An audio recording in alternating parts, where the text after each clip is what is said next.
Muy buenas, comunidad. Bienvenidos, bienvenidas un lunes más, hoy 3 de febrero de 2025, a este espacio de divulgación educativa llamado el continente de los raros, o el continente de las raras según se mire y según sea invitado el tipo de invitado que tenemos en cada semana, en cada proyecto, en cada programa. Hoy estamos en el 201, iniciamos la segunda centena de directos. Poco a poco se va sumando, es una cuestión de constancia, de seguir trabajando y nos habla de la cantidad tan grande de profesores y profesoras que hay en este país, que hacen cosas interesantes y que además son súper generosos a la hora de compartir su conocimiento. Tienen a bien dedicarnos estos 45 minutos que suele durar el espacio y contarnos los pormenores de sus andaduras, los pormenores de sus formas de trabajar en el aula y los resultados que suelen tener. Y además lo hacen sin guardarse nada en la manga y de una forma tan desinteresada que estoy absolutamente agradecido. 201 programa, ahí es nada, menuda locura. Hoy tenemos un invitado muy especial, una persona a la que admiro desde hace mucho tiempo, además una persona a quien he visto crecer y eso todavía le da más valor a la charla. Entonces, bueno, pues que un paisano de tu mismo municipio, de un municipio muy, muy, muy pequeño en Toledo, de repente veas que se hace profesional de la educación, que se hace especializado en cosas en las que, por ejemplo, a mí se me escapan y que puede compartir contigo su conocimiento, me parece algo muy chulo, muy maravilloso, muy emocionalmente muy potente. Entonces, bueno, pues ya os digo que hoy va a ser un día especial. Vamos a ver si la acepta y le tenemos en unos segunditos para aquí. El directo de hoy ya os digo que seguramente aquí le tenemos. Muy buenas, maestro. Hola Antonio, ¿qué tal? ¿Cómo estás? Pues muy bien, aquí deseando que llegara el momento. Bienvenido, Lorenzo, al continente de los raros, que has tardado mucho en llegar, ¿eh? Pues mira, es verdad, es verdad. La verdad es que te digo que, bueno, ya lo has dicho tú en la presentación, que estaba yo con una sonrisa. Yo ya tengo que decir de entrada que, claro, es realmente bonito que tú estés, bueno, que estemos aquí los dos, porque efectivamente Antonio era en un pueblito súper pequeño que no sabíamos si de allí podían salir músicos o nada, realmente, ver una referencia como tú que empezó anda, pues mira, Antonio, va a ser que se puede ganar la vida con la música y que se puede hacer algo bonito con la música. Tú sabes que en el pueblo, para la gente más o menos de nuestra edad, pues es alguien muy especial desde que nosotros empezamos. Así que, pues mira, mucho cariño, la verdad, muy bien. Pues fíjate cómo pasa el tiempo, cómo maduráis y cómo os hacéis grandes, cómo os habéis hecho personas absolutamente adultas con un camino propio y que hoy compartimos en este continente con un título muy sugerente, el que nos dices hoy, que es Mira Casiopea, qué graciosa, encarna otra de las grandes de esa época. Ahí la tenemos. La verdad es que sí que es especial, ¿eh? No pensaba yo que iba a ser tan potente el charlar contigo, pero veo que sí. Anda, y Ángel también, que no lo había leído, perdón. Dos grandes Yo profesionales y también. personas. Otro compañero. Hoy el chat está lleno de temblequeños. Bueno, te decía que el título del directo es muy potente, Lorenzo, porque, wow, te acercas a un mundo en el que no tengo ni idea. Y eso es lo que quería también hacer referencia hoy, a que estamos en el siglo XXI, a que estamos en un momento muy diferente, por ejemplo, en el que yo empecé en el siglo pasado, ¿no? A dar clase, en el que afortunadamente se han dado bastante pasos hacia la inclusión, que ya no ni siquiera la integración. O sea, hay palabras que se han dejado de usar porque se consideran obsoletas y ahora en ese mundo inclusivo que buscamos educativo permite que haya una riqueza de neurodivergencias absoluta y eso genera nuevos retos, nuevas formas de mirar la educación. Y tu título, que es donde quiero llegar, ¡buah!, abre un mundo también tan potente y, en mi caso, con tan poca formación, con tan poco conocimiento, que espero que sirva, por lo menos el directo de hoy, para generar una duda razonable, de decir, ¿tengo la formación? ¿Sería capaz de trabajar? O directamente decir, buf, creo que voy a buscar el siguiente curso de formación en algún lado porque creo que esto es interesante manejarlo y entenderlo. El título de hoy es Música y autismo, un maridaje sugerente. Ahí es nada, ¿no? Hay mucha tela, es verdad. Has resumido casi todas las preguntas que están abiertas ahora mismo en el mundo de la educación, Antonio, con esto. Pues mira, claro, el autismo por un lado es algo ya extremadamente complejo, que estamos constantemente en proceso de aprendizaje.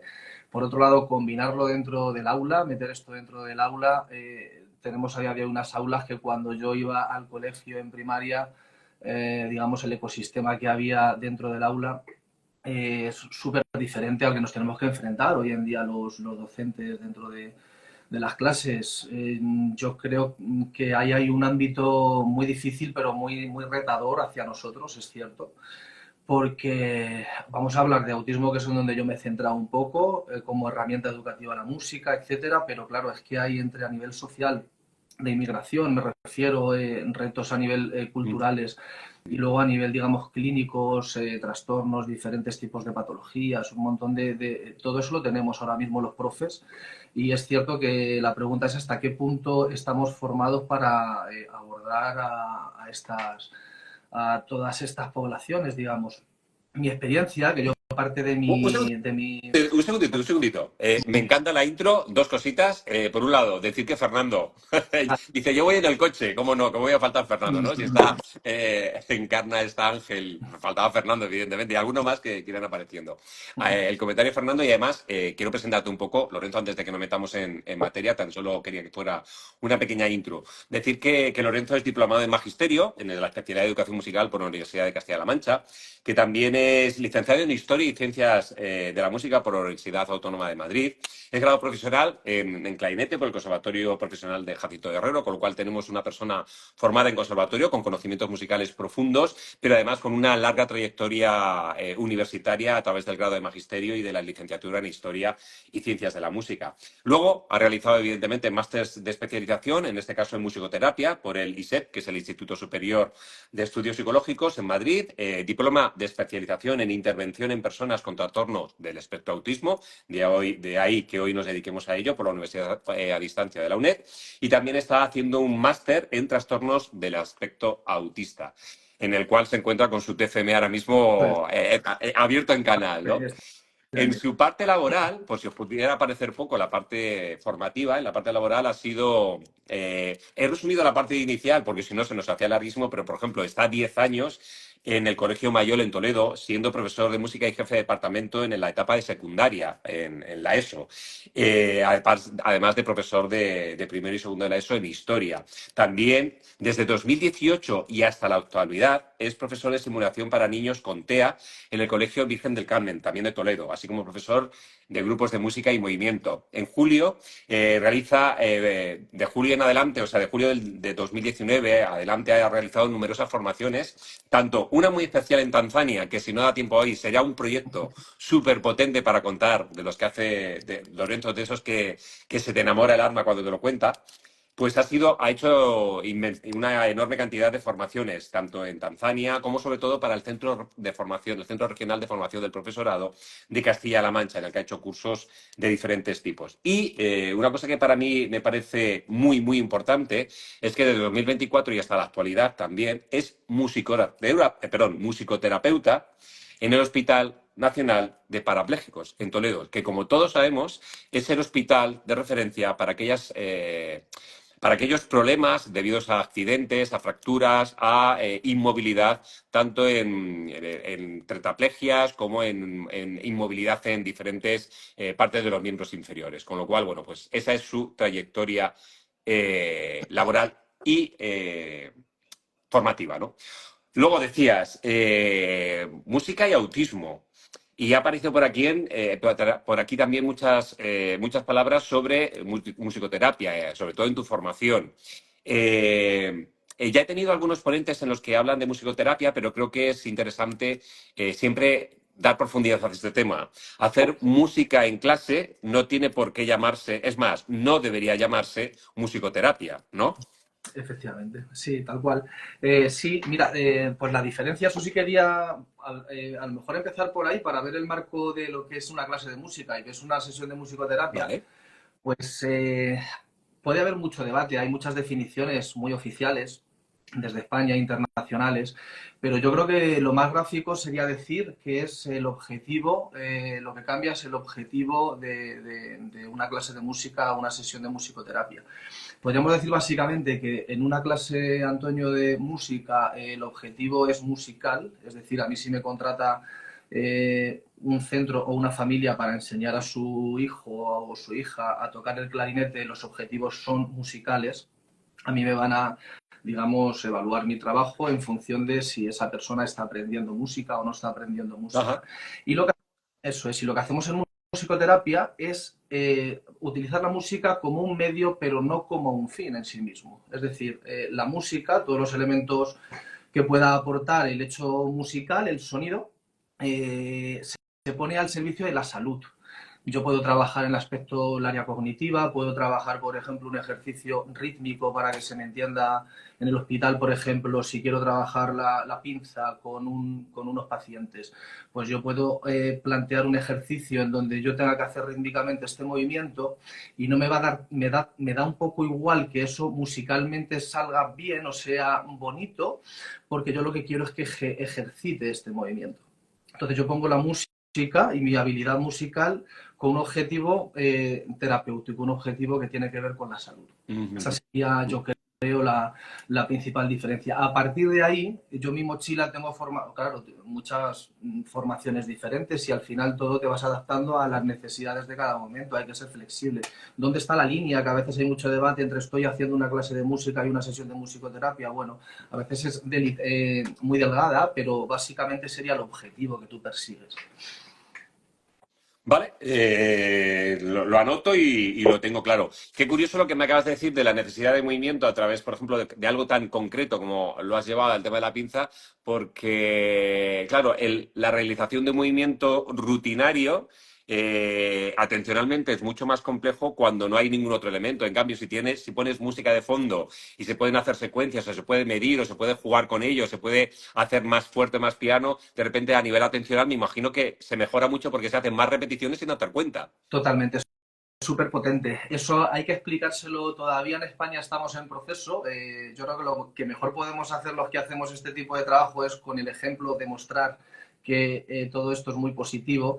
En España la musicoterapia de momento es una pseudoterapia. Wow. A nivel oficial estatal, digamos que legalmente, aunque haga formaciones serias, yo por ejemplo de 2 años en ISEP, que son las que se consideran por número de créditos y horas cursadas digamos, la oficial, pero de cara al Estado, digamos que aquí estamos muy atrás de otros sitios de Europa. Argentina está muy evolucionada, por ejemplo, también en esto, Sudamérica, varios países también. Ujú.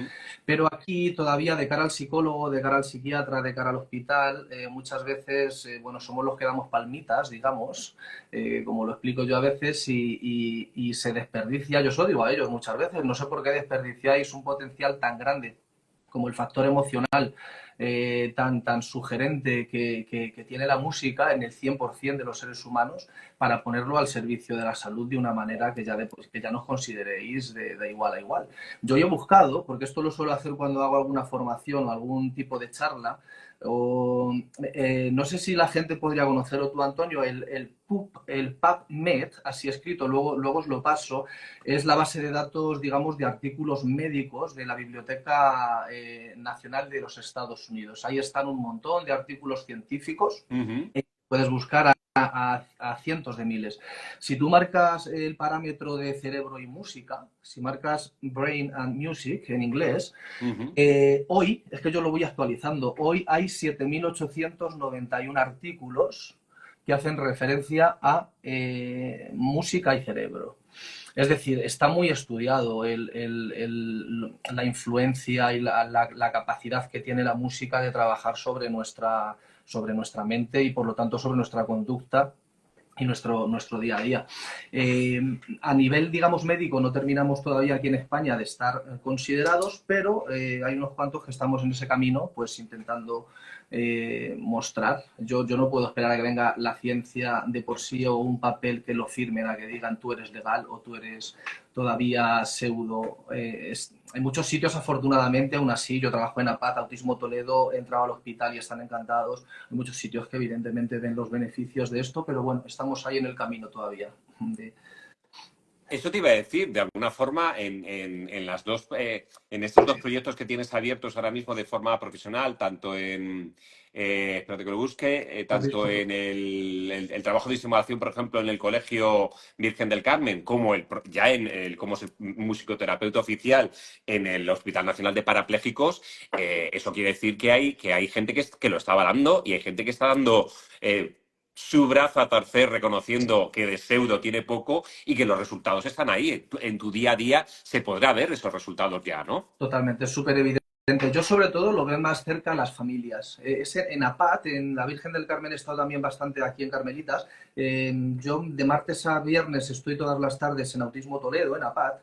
Eh, y sobre todo las familias que son con los que trabajas de cerca cuando pasan unos meses.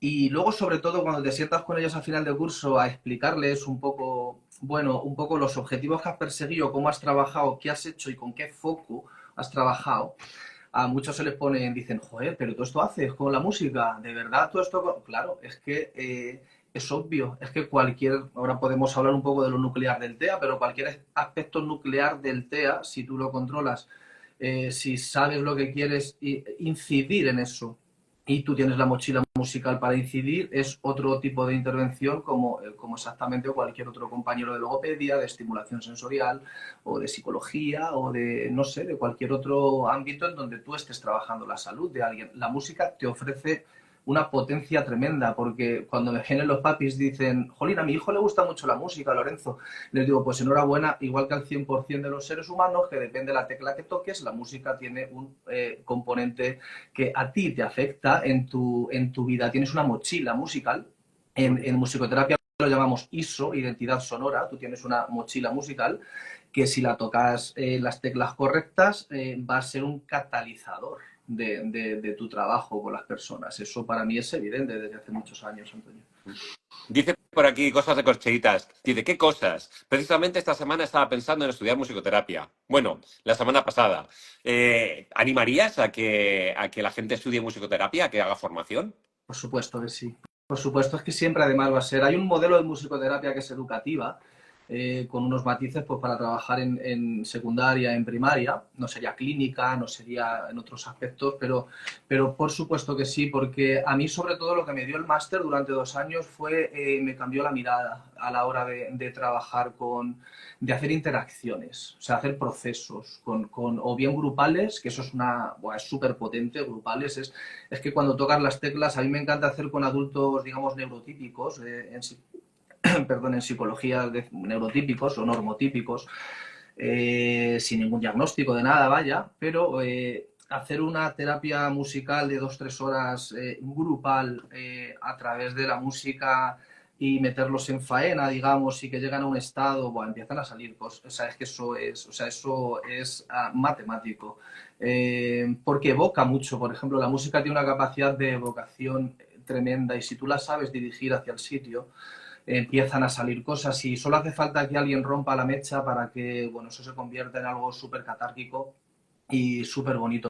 Y lo hace la música, una música bien elegida, bueno, un profesional que sepa lo que está haciendo, evidentemente, pero es algo súper, súper potente, por supuesto que sí, es una herramienta muy potente. Has hablado de algo que no estaba en el guión, pero como sabes que soy muy curioso y sobre todo me gusta aprender, y aunque esto lo compartimos con toda la gente que nos está viendo en directo, antes decía Ángel, ay, lo siento, no puedo seguir viendo porque tengo que seguir trabajando, ¿no? Bueno, pues recuerda Ángel que esto se queda grabado y que va a estar en el perfil de Lorenzo y en mi perfil para que lo puedas ver en diferido cuando quieras. Pues evidentemente todo esto se pueden aprovechar de ello, lo pueden disfrutar de alguna manera todas las personas que lo vean en directo o que lo vean diferido, pero está claro que yo soy el primer interesado en seguir aprendiendo, independientemente del guión. Y has hablado del ISO. Es la primera vez que lo escucho y me ha encantado. Y has hablado de que es la identidad sonora. ¿Puedes extenderlo nada, un minutito, como para darme unas pinceladas y entender a qué te refieres? Sí, nace, el concepto nace sobre todo de un musicoterapeuta muy viejito ya, pero que sigue vivo, argentino, que se llama Benezón, Rolando Benezón, que un poco acuña esa identidad sonora, el ISO. Se puede encontrar, si se marca en Google Benezón, ISO, identidad sonora, seguro que Google ya te hace una búsqueda bastante directa. Ujú. Esto es, pues esto es la mochila musical. Benezón nos dice que incluso dentro del vientre de la madre ya estás escuchando y conformando tu identidad sonora, no solo entendida como música o sonidos, sino podría ser cualquier ruido, cualquier voz, es decir, cualquier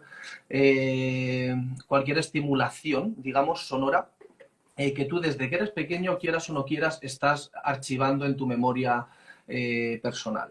Esto es lo que nos hace pues que si un perro nos mordió con 8 años, con 20 y pico años, escuchemos ladrar un perro y sigamos sintiendo cierto miedo.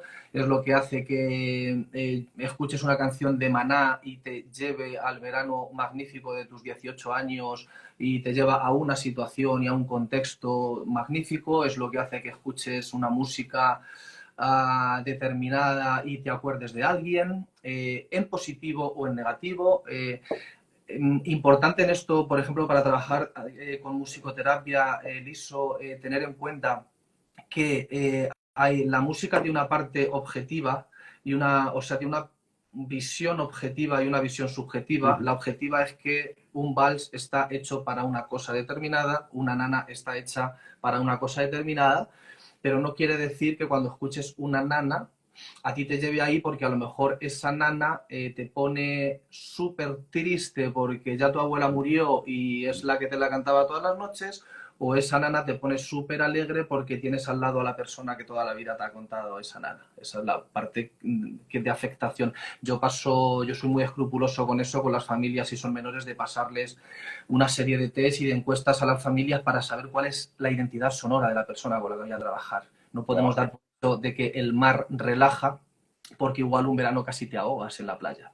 Entonces, hay una parte subjetiva de afectación sonora en nosotros y otra parte objetiva que hay que tener en cuenta. Buah. Qué bueno, porque siempre he pensado que hay mucha memoria musical a largo plazo en el alumnado, sobre todo cuando trabajo en cursos de formación para profesores, siempre les hablo de la memoria auditiva, que nuestros alumnos traen una memoria riquísima y que esa memoria auditiva no se suele utilizar. Parece como que llegan a clase y están vacíos y hay que llenarles nosotros de música y siempre les digo que no, que hay mucho de donde puedes tirar. Pero nunca se me hubiera ocurrido que además todo eso, he sido bobo, porque la información estaba ahí, pero no la he relacionado, te tengo que escuchar a ti. Claro, eso tiene además una identidad sonora también emocional, con todo lo que implica, para bien o para... habría que decir también para bien, porque todas las emociones son buenas, hagan lo que hagan, la identidad sonora es esa. Entonces, claro, no solo la recuerdan, no solo saben que...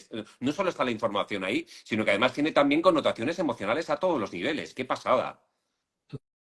Totalmente. Eso, además es que eso yo lo digo a los profesionales, Antonio, a veces ya compis, no desperdiciéis estos conceptos, o sea, porque todo el mundo sabemos lo que significa que la música nos ponga excitados, nos ponga tristes, o sea, todo el mundo ha experimentado en algún momento de su vida lo que significa la potencia que tiene una canción, que tiene un ritmo, que tiene algo así. Entonces, esto no es, dentro del ámbito terapéutico no es nada más que manejarlo con profesionalidad, ser consciente de ello y que tenga una aplicación y un proceso.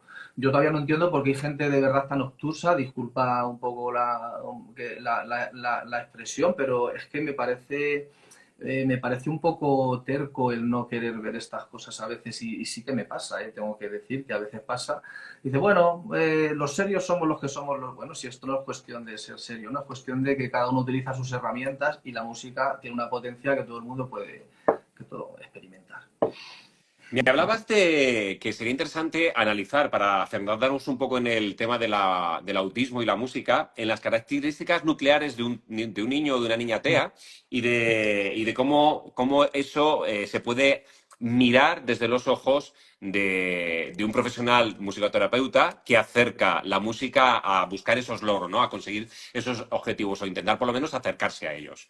Sí, pues mira, yo ahora mismo, Antonio, parte de mi trabajo que me encanta, aparte de hacer sesión con mis chavales, me estoy derivando desde hace 2, 3 años de manera muy natural al tema formativo, porque yo aún no, creo que ahora mismo a mis 43, ya casi 44 años, tú nos viste pequeños, pero ya nos vamos haciendo Eres mayores. un baby todavía.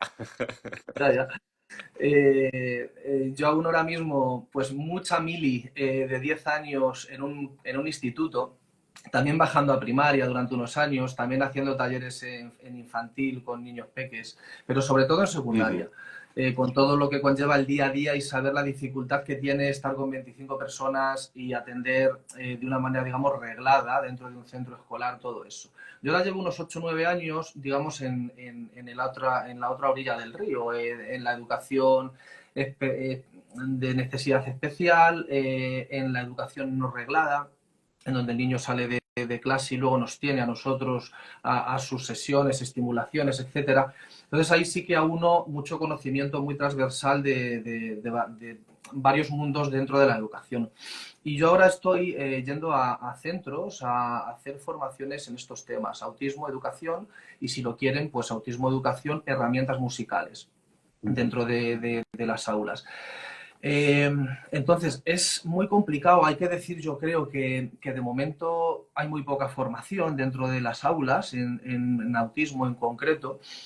Para mí es maravilloso ir a los coles y me encanta explicarles esto porque la sensación que es, no sé, se quedan, descubren un mundo nuevo los docentes. Entonces, a mí me gusta explicar como meollo de la formación dentro de lo complejo que es el autismo y no hay, es un trastorno del neurodesarrollo, es decir, en la evolución, en el crecimiento de una persona, tú vas teniendo un desarrollo atípico, pero no solo atípico, sino que vas teniendo un desarrollo que se puede llamar en psicología disarmónico, es decir, puedes tener potencialidades muy disparadas y luego tener lagunas extremas. Ujú.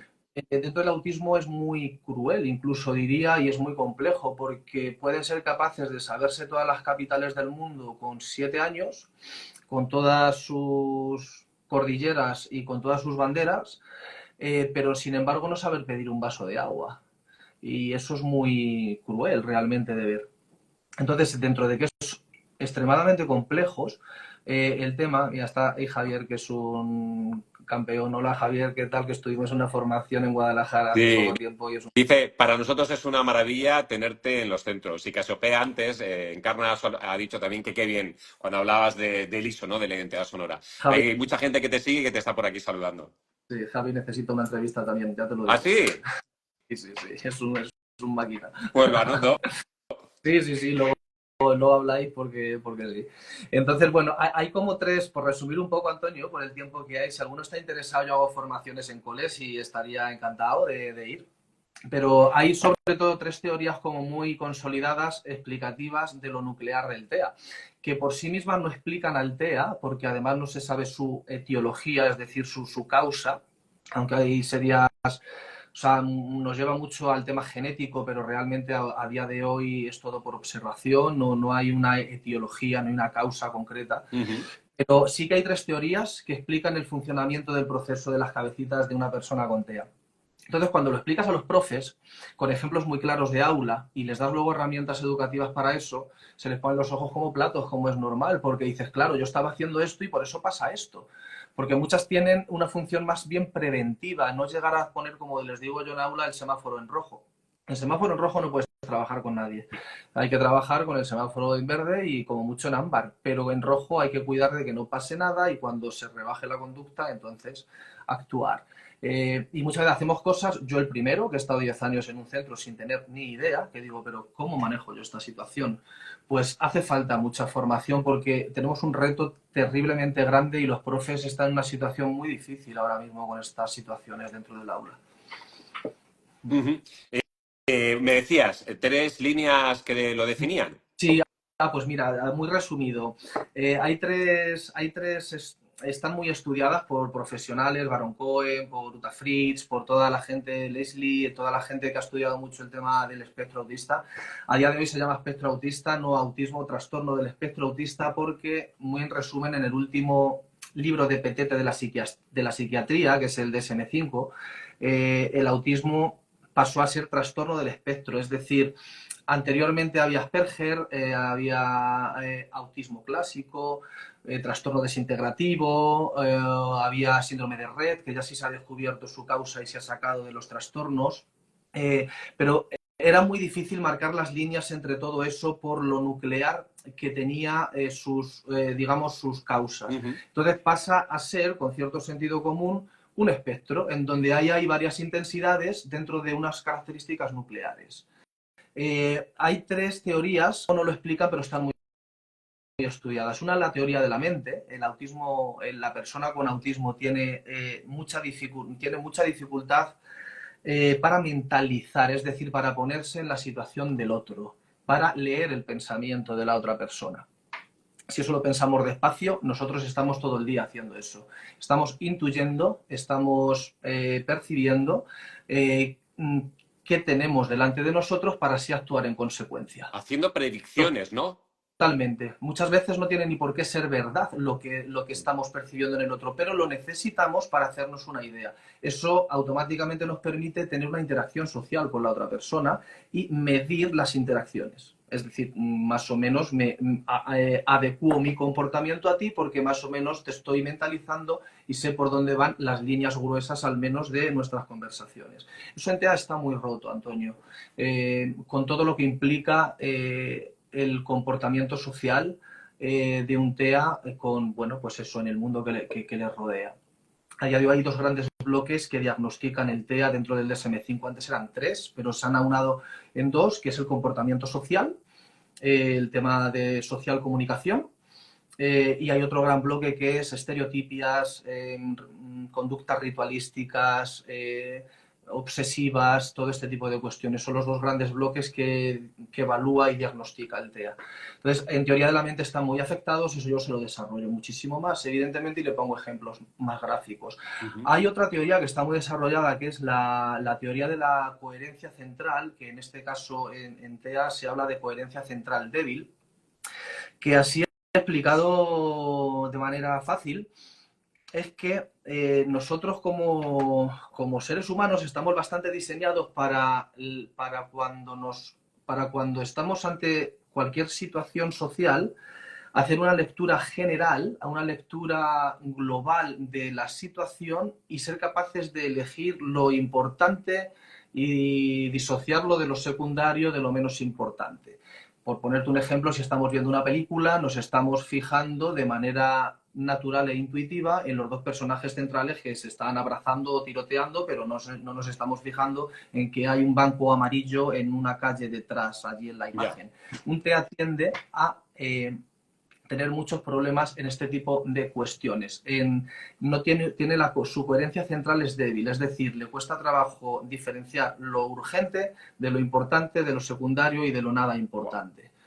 Eso en educación es terrible porque hay una vertiente de esto que sería, digamos, la conceptual, que a ti te están explicando una lección de historia y tú no sabes por qué es más importante la batalla de Lepanto que el último cabo que perdió la gorra en medio del frente. O sea, no terminas de entender por qué. O te hace, por ejemplo, fijarte en detalles no importantes, tanto en imágenes como en tu día a día, por lo tanto, eso dificulta un montón tu capacidad de moverte por el mundo. Claro, y eso además implica que llega un momento en que tienes que estar saturado de información, porque si, como tú decías, en esa imagen de esos dos protagonistas, en un plano de una película, eres capaz de atender al banco amarillo, que a mí se me pasaría desapercibido, ¿cómo eres capaz de mantener y de retener tantísima información? Es como una locura para tu cerebro, ¿no? Porque además, Total, en principio, tu cerebro y el mío es el mismo, funciona de la misma manera, pero tu cerebro está recibiendo una descarga de información brutal. totalmente. Eso se, por ejemplo, mira, eso me lleva, es que claro, es un mundo tan complejo para este ratito, pero estaría encantado de si gente me está escuchando y hay algún otro espacio, yo me dedico, además, Una cosita, justo a eso. Decía Kali Suzuki que ahora mismo no estoy seguro si es Colombia, México, sé que está en Latinoamérica, pero no recuerdo. Hicimos entrevista con ella, me va a matar, pero lo siento, maestra, pero ahora mismo no recuerdo el país. Sé que está al otro lado del océano y dice, ¿hay algún taller o plática online que imparta Lorenzo? Vamos, estoy seguro que sí, que estarías o que lo tienes o que si no eres capaz de crearlo sin ningún problema para hacerlo online al otro lado del océano, ¿no? efectivamente, tal cual lo has dicho, tal cual lo plantea ella, Kari México. Suzuki, no, pero por supuesto que yo estoy abierto a que me escriba y a hablar. Solo faltaría, claro que sí. Nos decías. Sí. que se te queda corto con ese momento en el que el cerebro de un niño o de una niña con TEA está recibiendo la información de todo ese fotograma que un cerebro común, ordinario, selecciona qué es lo importante de lo secundario, de lo que no tiene ninguna importancia porque está treso, en cambio a él no termina de decidir o para él es todo, todo igual de importante, ¿no?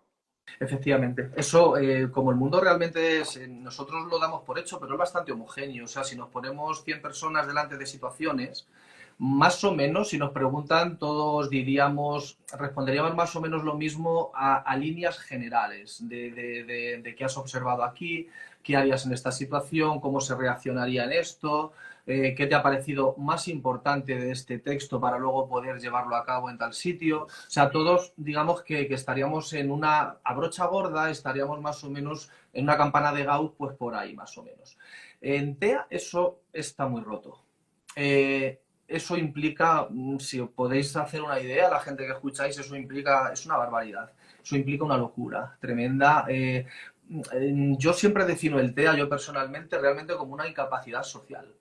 Es que es una incapacidad de relacionarte bien con el mundo. ¿Por qué? Pues por todas estas, digamos, deficiencias que tú tienes adquiridas, mucho más complejo porque luego hay muchas comorbilidades que se llaman, es decir, otro tipo de patologías que tienes asociadas al autismo, como en muchos casos es discapacidad intelectual, o pueda ser, o también hiperactividad muchas veces, o sea, hay cosas que lo complican luego más, pero por ahí la coherencia central, eso es difícil.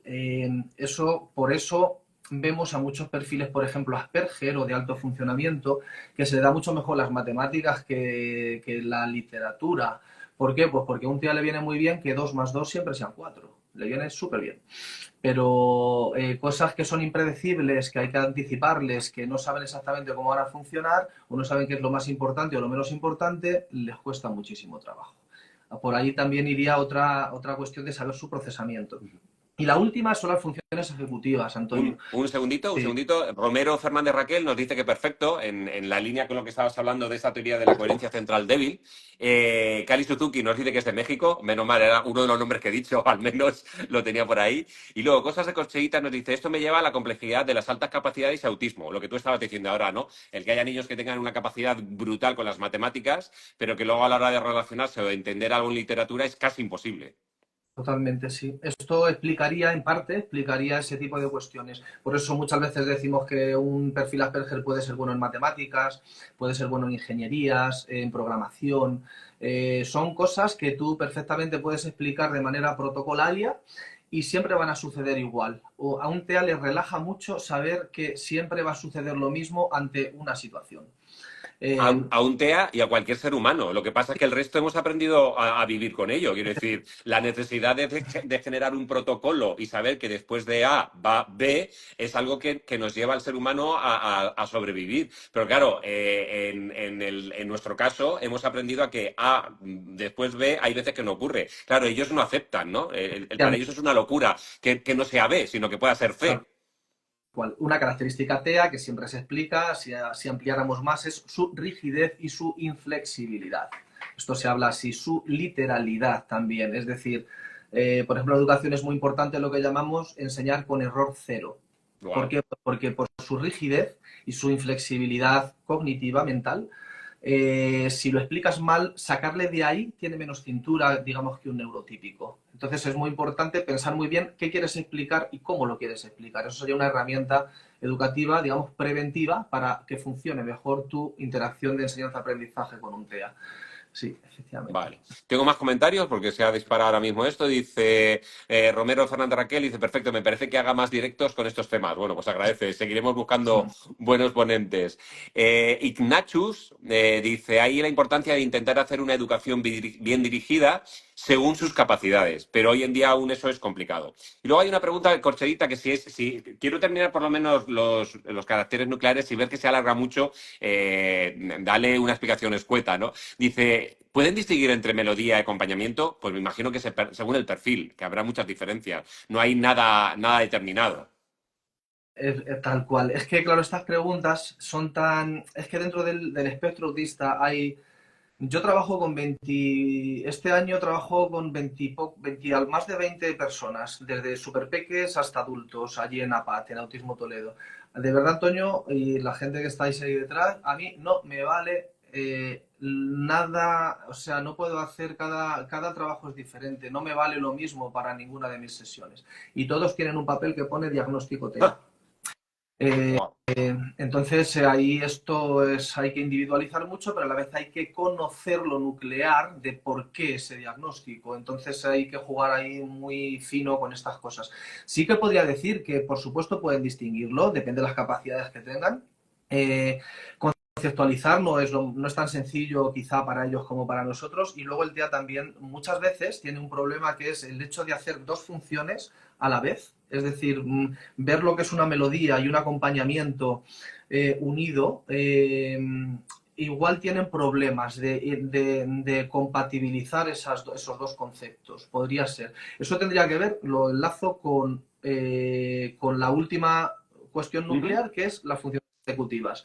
La función ejecutiva al final son funciones o procesamientos cognitivos superiores que tienen que ver con la inhibición de información, tienen que ver con la planificación, tienen que ver con la organización, tienen que ver con la evaluación de tus procesos que estás haciendo en tu día a día. Es como el director de orquesta que te dice cómo te tienes que manejar por la vida y cómo conseguir metas y objetivos. Para conseguir una meta y un objetivo tienes que pasar por diferentes fases.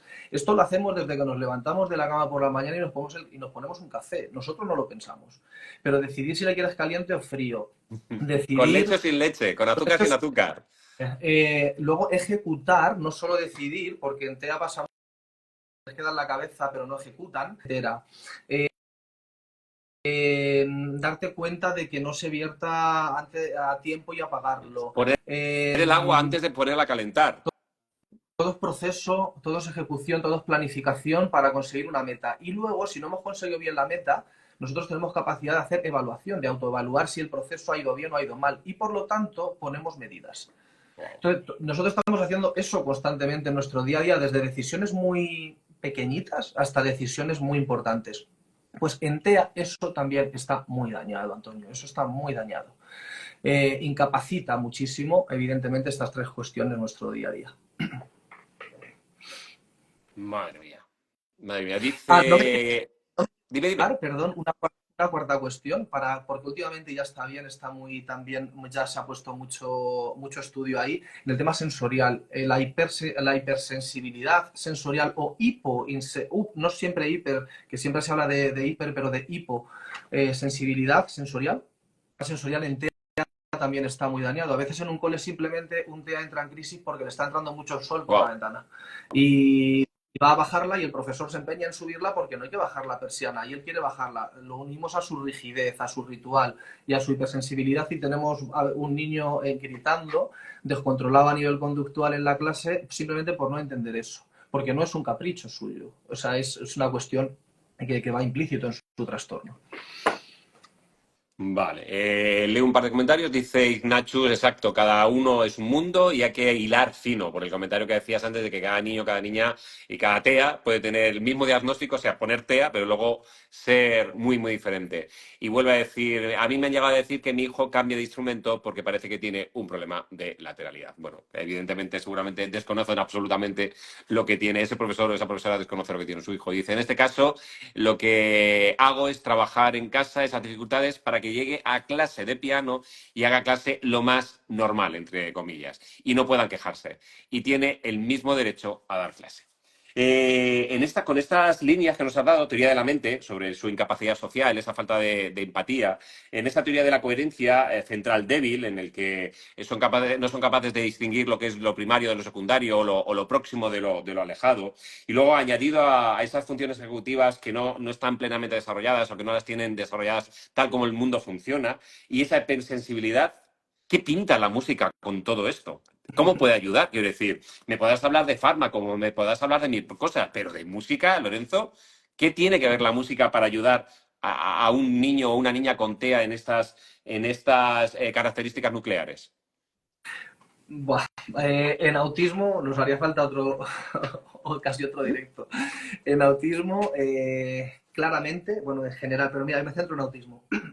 Mira, un ser humano, con todo lo que hemos dicho, que claramente tiene tan dañada su comunicación y su lenguaje, que no es lo mismo, es importante diferenciar, porque hay gente que comunica mucho sin lenguaje, puedes hablar mucho, en TEA pasa que hay mucha ecolalia, que se llama, es decir, hay mucha repetición de palabra no funcional, pero no está comunicando, está hablando, pero no está comunicando, y hay Wow. que diferenciarlo, hay que entender eso. Pero en personas que a veces no tienen lenguaje o tienen un lenguaje muy restringido, o lo tienen, pero suelen tener tendencia a no elaborar, digamos, el lenguaje. Yo me siento simplemente cantar la canción, simplemente lo que es el hecho de cantar con ellos, con tu guitarra, con tu ukelele, con tu piano en la sesión, en la clase, yo los tengo cantando y comunicando, es decir, desarrollando lenguaje y comunicando, mirándome a los ojos con sonrisa bonita, eh, haciendo triangulación, digamos, estamos triangulando, estamos sabiendo que estamos haciendo algo juntos a la vez, estamos haciendo, hay una canción que entre los dos la estamos haciendo, te levantan los ojos, te miran, cantan, cantan y cantan, yo los podría tener así los 45 minutos de sesión. A veces un chaval de estos ha hablado más y ha comunicado conmigo durante 45 minutos que durante toda su semana, Wow. seguramente, muchos de ellos. O sea, simplemente el hecho comunicativo que está tan dañado, la canción es un facilitador. Porque el lenguaje, eso está, un neuropsicólogo te lo explicaría mejor que yo, un neurocientífico, pero cuando cantamos, la información del lenguaje va por regiones del cerebro mucho más reptilianas, mucho más primarias. Entonces está muy ligado a la emoción. Entonces tú sacas lenguaje a través de la emoción que te produce el hecho melódico y no prosódico. Cuando estamos hablando no se produce esa conexión emocional. Pero cuando estás cantando, sí, porque te une a algo mucho más primario, que nosotros cantamos desde que somos hombres, eso parece bastante evidente. Entonces, simplemente eso, verlo en un TEA ya es magnífico. Te podría decir más Espera, espera. cosas, pero por Que supuesto, tienes a la gente desatada, quiero decir. Esto no es normal, Lorenzo, no me suele ocurrir habitualmente. Dice tal, dice, y los TEA, dice Ignatius, tienen la misma situación, comparándolo con su hijo. Edward Dogalán, perdón, bueno, hace una pregunta de cómo se trabaja con dos casos de TEA al mismo tiempo, no nos da tiempo, Dogalán, eso es una pregunta que le puedes hacer en su perfil a Lorenzo sin ningún problema. Ignatius dice de nuevo, esas funciones que no tienen desarrolladas, la música puede ayudarles en todo. Al no poder comunicarse, lo hacen con la música, avalando lo que estabas diciendo ahora. Dice, me parece maravilloso lo que hace este hombre. J. Yuba, punto es, uno, dice, deberías hacer otro directo, aplausos. Raquel Romero Fernández dice, qué bonito, cosas de corcheitas, pone, vitoreando, entre comillas, otro directo. Y creo que ya ha llegado hasta el final. Aquí teníamos, bueno, Laura Ortiz desde Las Palmas de Gran Canaria nos aplaude. Decías que te he parado porque tenía muchos comentarios. Me estabas hablando de ese momento en el que puedes llegar a tener en 45 minutos de sesión con ese niño más comunicación a través de una canción que una semana. ¿Qué más nos querías contar? muchísima. Pues mira, ligado, digamos, a eso que es muy nuclear, en trabajar, por ejemplo, la atención mantenida. Consigo cosas, muchas veces hay problemas de hiperactividades, de desatenciones, la música consigue, tú lo sabes, es mucho mejor que yo, cómo consigue enfocarte en lo que estás haciendo. La inhibición, es decir, de estímulos externos, es un problema que tienen. En TEA se da mucho inhibir estímulos externos y focalizar en lo que estás haciendo. Porque para ellos son igual de importantes. Volvemos a la segunda teoría de la coherencia, ¿no? De la coherencia central débil. El Claro, que yo estoy aquí, pero si me viene otra cosa de allí, ¿por qué tengo que estar aquí si eso es igual de importante? lo podríamos ligar perfectamente a Qué eso, bueno. efectivamente. Y esto ves muchas veces cómo centra ese tipo de atención, de focalización en lo que estás haciendo. Trabajar, por supuesto, el lenguaje sin decirle que estás trabajando. Yo siempre les digo, vamos a jugar. Es que a veces con los compis o con otros, no sé, con gente que te dice, a mí me da igual que consideren que estoy jugando dentro. Yo si a un niño le digo cuando paso con ellos, vamos a jugar, yo ya tengo en mi mochila detrás lo que quiero hacer como profesional. Pero dice, vamos a trabajar, por ejemplo, con el logopeda les cuesta mucho trabajo pasar, porque es como muy trabajo, ¿no? El tema de vocalizar, de trabajar el lenguaje, trabajar los campos semánticos, estas cosas. Yo eso lo hago, pero lo hago cantando y lo hago jugando. Entonces, el trabajar el lenguaje, una buena pronunciación de la R, yo qué sé, una canción verde, verde. Y si yo quiero que trabaje mucho la R, yo tenía un niño que hacía verde, o sea, se quedaba con una especie como de ritualísticamente, se quedaba con una R larga pues a través de una canción de Verde Verde, pues yo trabajé que esa R se bajara. Eso lo podría hacer un logopeda y pronunciarla bien. Pero como estamos jugando con una canción, todo está más mejor envuelto, el paquetito está mucho mejor envuelto. Y entonces consigues cosas maravillosas, claro. Sí, fíjate, me llegas a una pregunta y estamos en 50 minutos ya. Nos hemos pasado No 5, cuando... Lorenzo. Sé que, no, que vamos, el guión se nos ha quedado larguísimo, pero es porque eres muy bueno y cuentas cosas muy interesantes. Y además has interesado mucho porque ha habido muchas interacciones. Al hilo de lo que dices, y saliéndome también del guión, creo que es bueno puntualizar esto. Creo que todos nos hemos visto como docentes en el aula y nos hemos visto maltratados o que se minusvale nuestra labor cuando se nos dice que si estamos jugando dando palmitas o que si estamos haciendo algo divertido y juguetón y parece que con ello se le quita valor a la herramienta educativa. ¿Por qué crees que desde la educación se mira tan mal a aprender jugando? ¿Por qué todavía algunos docentes nos sentimos mal cuando nos dicen que estamos jugando? Cuando está demostrando la ciencia y tú mismo estás diciendo que precisamente jugar es lo que permite, es la llave que permite llegar a muchos lugares que de otra manera no se llega. ¿No crees que deberíamos crecer ya como sociedad y sobre todo nosotros los primeros como docentes para decir, sí, estoy jugando y me siento orgulloso de ello, porque es la mejor herramienta con la que puedo llegar con tu hijo o tu hija y llevarle al mejor de los puertos? ¿No crees? ¿Qué opinas? Pues qué te voy a decir, Antonio.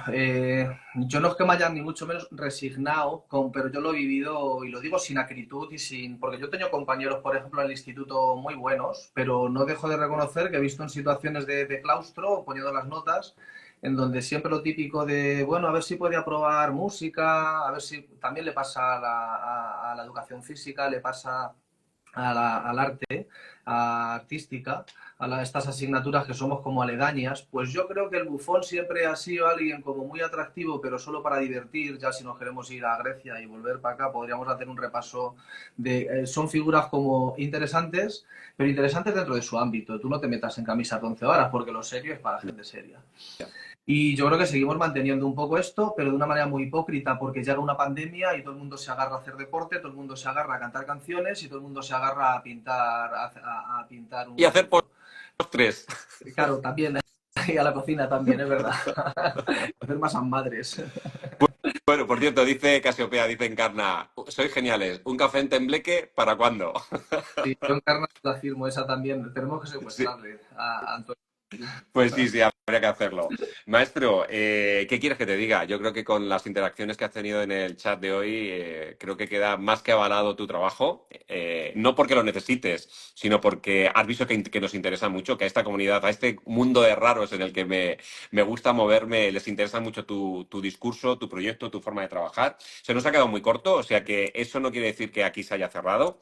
Te emplazo a que un día lo hagamos más específico, sabiendo que nos hemos quedado nos hemos quedado en el segundo punto. Al tercero no nos ha dado tiempo ni a abrirlo. Nos quedan todavía uno, dos, tres y cuatro puntos por desarrollar de los 6 que teníamos. Lo dejamos para más adelante, Claro, bien a final de temporada, cuando a ti te venga bien, y volveremos a charlar más en profundidad en cuanto ya a música directamente. Yo creo que has dejado muy claro, a mí me has ayudado mucho a entender cómo funciona ese espectro y sobre todo voy a hacer a lo mejor lo hago mal y como soy de aprender, tú me vas a decir hasta qué punto este pensamiento mío es válido o no.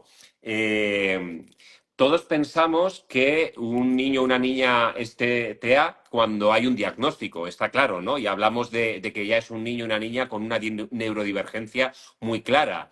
Pero a mí lo que me llevo de hoy con tu discurso es que la neurodivergencia, ¿desde qué grado se decide que necesita un trabajo específico? Quiero decir, tú y yo, ¿cuánto somos de neurodivergentes? Si incluimos a Fernando o a Ángel o a Encarna, que son de nuestro mismo pueblo, desde nuestro mismo entorno, ¿cuánto de neurodivergentes somos los 5, no? Si eso lo añadimos a 25 niños y niñas, que ya pueden ser incluso de otras familias, de otros orígenes sociales, de otros países incluso ahora, ¿hasta qué punto la neurodivergencia no es el día a día de las aulas? ¿Y hasta qué punto no somos conscientes de eso como herramienta educativa? Qué bien escucharte a ti desde el mundo de lo más específico y de lo más complejo, como puede ser un TEA diagnosticado, pero ¿no somos un poco a todos? Eh, efectivamente, sí. Pues, sí, yo aquí me sale decirte, Antonio, que totalmente desde el punto de vista de la individualidad, mira, yo en clase, cuando era tutor en secundaria, me viene a la cabeza que yo tenía un sabor amargo al final del año con mi tutoría, porque tenía la sensación de que había abandonado a 10 o 12 alumnos que son los que funcionan muy bien, Claro. los que no dan problemas conductuales, los que aprueban todo, los que incluso arropan y facilitan la vida de la clase. Y yo al final, claro, ¿por qué los abandonaba, entre comillas? Porque siempre hay algo urgente que con alguien que demanda más atención, familias, personas en clase, conducta, trastornos, etcétera. Yo creo que efectivamente todo el mundo, y yo decía, esta gente ha tenido seguro problemas, tiene sus características, ha querido contarme algo, cosas de este tipo. Pues mira, yo sí pondría una línea, honestamente, pondría una línea en que es evidente que, por ejemplo, en espectro autista, hay una incapacidad de seguir el mundo tal cual está concebido, por estas cuestiones que hablábamos antes. Hay otra gente que, por supuesto, tenemos mil particularidades, pero la capacidad de adaptación al medio es fundamental y la tenemos. Tenemos la capacidad de ser sufrientes, de entender, de respetar turnos, de callarnos en un momento dado y hablar cuando procede, de ser flexibles, digamos, y adaptativos. Si hay una línea roja en el TEA claramente que es que no quieran participar de eso, sino que es que no pueden. Y ahí nos toca a nosotros, como docentes, observar mucho y metodológicamente adaptarnos, coordinarnos bien y aprender cada vez más en este sentido. Pero por supuesto que el ecosistema que hay dentro, si todo en el mundo ideal, evidentemente, todo lo que hay dentro de nuestras aulas, deberíamos de potenciar mucho más la individualidad de toda la gente que tenemos trabajando. Yo eso creo que lo vemos todos más o menos igual. Pues gracias, Lorenzo, de verdad. Ha sido un gustazo escucharte. Madre mía, cómo has crecido. Madre mía, qué maravilla de discurso. Qué claro se te ve. Tus clases en Toledo tienen que ser absolutamente maravillosas, lo tengo claro. Y si no lo son, forman parte de ese proceso de aprendizaje en aquel momento que dices, he errado, pero he aprendido cómo. Para eso sirve el error, para seguir aprendiendo. Y qué gusto haberte invitado, qué gusto que hayas aceptado. Y bueno, que nos debemos otro, ¿vale? Que tenemos otro directo Gracias. pendiente y un café en Tembleque, que si no a esta encarna de a un parraque. Gracias a ti, Antonio. De verdad es un placer, es súper bonito poder estar contigo y encima hablar de estas cosas que te voy a decir. Tú has sido punta de lanza, ya lo sabes, de muchos de nosotros, así que mejor que esto, estar aquí contigo. Gracias, de verdad. Pues nada, un gusto y nos seguimos viendo. Muy bien. Este ha sido el directo de hoy, directo que si mal no recuerda el 201, exacto, hoy con Lorenzo Muñoz Tebar, musicoterapeuta y especialista en personas con trastorno del espectro del autismo. Y en este directo que creo que ha sido más que interesante, ha sido esclarecedor e incluso diría muestra la cantidad de conocimiento que todavía me queda por aprender y que, bueno, si no lo sé todo, al menos tengo el teléfono de quien lo sabe y le puedo llamar para que me ayude y me eche una mano. Un placer y nos vemos la siguiente semana en otro directo aquí en el Continente de los Raros. Cuidaros.